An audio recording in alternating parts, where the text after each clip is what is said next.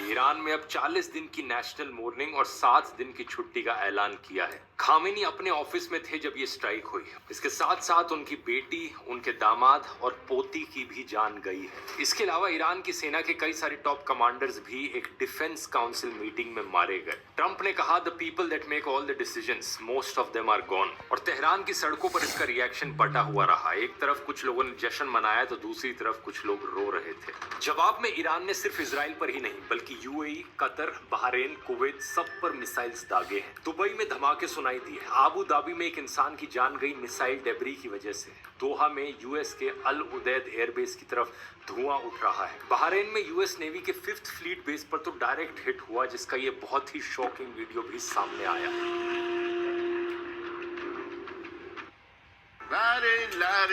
IRGC ने कहा कि उन्होंने 27 अमेरिकी मिलिट्री बेसिस पर हमला किया है। इस ऑपरेशन का नाम ऑपरेशन ट्रू प्रॉमिस 4 रखा गया, लेकिन हमला सिर्फ मिलिट्री बेसिस पर नहीं बल्कि सिविलियन एरियाज पर भी किया गया है। इसका सीधा सबूत दुबई, कुवैत और बहरीन में देखने को मिलता है, जहां 5 स्टार होटल से लेकर इंटरनेशनल एयरपोर्ट्स को टारगेट किया गया। इमेजिन करो दोस्तों, इन्हीं गल्फ कंट्रीज में 1 करोड़ से ज्यादा इंडियंस रहते हैं। जहां जहां मिसाइल्स गिर रही हैं, वहां आपके रिलेटिव्स, आपके दोस्त हैं, लाखों इंडियन वर्कर्स हैं। इंडिया की एम्बेसी ने एडवाइजरी जारी की है कि इंडियंस अटमोस्ट कॉशन बरतें। इजराइल में भी अकेले 18,000 से ज्यादा इंडियन स्टूडेंट्स हैं। ज्यादातर गल्फ देशों की पूरी एयर स्पेस को क्लोज किया जा चुका है।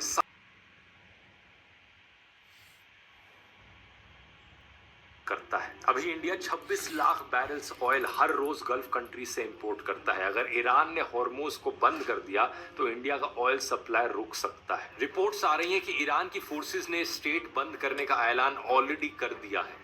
एक्सपर्ट्स इसे इंडिया का नाइटमेयर सिनेरियो कह रहे हैं। सीधा असर होगा कि पेट्रोल डीजल महंगा हो गया, शिपिंग कॉस्ट बढ़ेगी, इन्फ्लेशन बढ़ेगी और रुपये पर और भी दबाव पड़ेगा। और यहाँ पर टाइमिंग भी देखिए दोस्तों, प्रधानमंत्री मोदी सिर्फ 2 दिन पहले इजराइल से लौटे हैं। 25-26 फरवरी को मोदी इजराइल में थे, नेतन्याहू के साथ डिनर कर रहे थे, उनके पार्लियामेंट नेसेट में स्पीच दे रहे थे। और अब ये देखो, इजराइल डिफेंस ऑफिशियल ने रॉयटर्स को बताया कि ये अटैक हफ्तों पहले ही प्लान हो चुका था। इसी कारण से कांग्रेस के लीडर्स ने सवाल उठाया है कि मोदीज फ्रेंड नेतन्याहू ने इंडियाज ओल्ड फ्रेंड ईरान पर अटैक कर दिया। ओवैसी ने कहा कि इंडिया ने हमेशा इस कॉन्फ्लिक्ट में न्यूट्रल पोजीशन रखी है, लेकिन अटैक से ठीक पहले इजराइल विजिट करना एक बहुत ही गलत मैसेज देता है। लेकिन इस पूरी सिचुएशन की सबसे दिल दहला देने वाली बात यह है कि ईरान में स्कूल्स पर भी अटैक किया गया। ईरान के शहर मिनाब में एक लड़कियों के प्राइमरी स्कूल पर बम गिरा, जिसमें कम से कम 100 बच्चे मारे गए। ये दिन के वक्त में हुआ जब स्कूल भरा हुआ था। और आयरनी की माँ को शांति दे। अकाउंट फिर क्या ट्वीट करता है,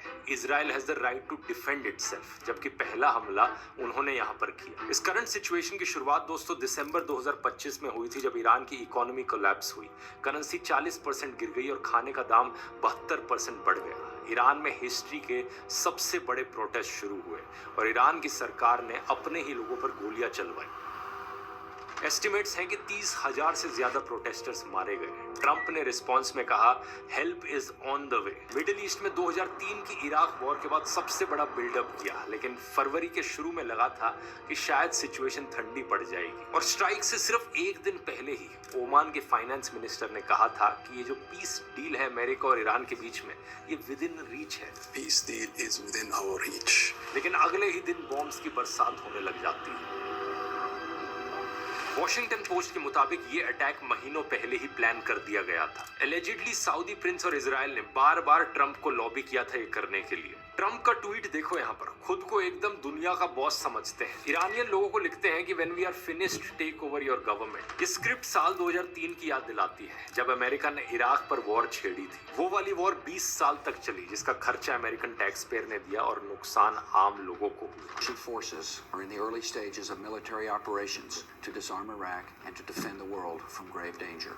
अब यहाँ पर ईरान इराक से 2 गुना ज्यादा बड़ा है और बहाना दिया जा रहा है कि ईरान के डिक्टेटर को हटाने के लिए, ईरान के लोगों के लिए शांति और डेमोक्रेसी लाने के लिए ये सब किया जा रहा है। To prevent this very wicked, radical dictatorship, hour of your freedom is at hand. लेकिन देखने वाली बात यही होगी कि इससे आम लोगों को फायदा होता है या नुकसान। बहुत से लोगों को ऊपर से देखकर लगता है कि ऑब्वियसली इससे फायदा ही होगा, आखिर एक देश का डिक्टेटर जो मारा गया है। लेकिन एक फॉरेन पावर का इस तरीके से इंटरफेयर करना चीजों को बद से बदतर भी बना सकता है। इसका सबसे बड़ा उदाहरण है गद्दाफी और सद्दाम हुसैन। दोनों बड़े क्रूर डिक्टेटर्स थे, लेकिन अमेरिका ने जब इन्वेड करके इन डिक्टेटर्स को हटाया तो ये देश और अनस्टेबल बन गए। आम जनता के लिए हालत बद से बदतर हो गई और नए आतंकवादी संगठन पैदा हो गए। अब सबसे बड़ा डर यही है, कहीं ईरान भी इस तरीके से अनस्टेबल ना हो जाए। अगर आपको इस पूरी सिचुएशन के पीछे जियोपॉलिटिक्स को डिटेल में समझना है, क्या इतिहास रहा है ईरान वर्सेस इजराइल और यूएसए का, तो इसे मैंने इस वाले वीडियो में समझाया है, यहाँ क्लिक करके देख सकते हो।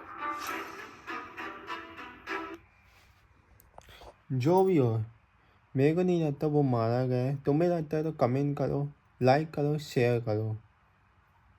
जो भी हो, मैं इसलिए जी कर रहा हूँ क्योंकि मुझे करना है 1 साल में 2026 तक 1 मिलियन सब्सक्राइबर।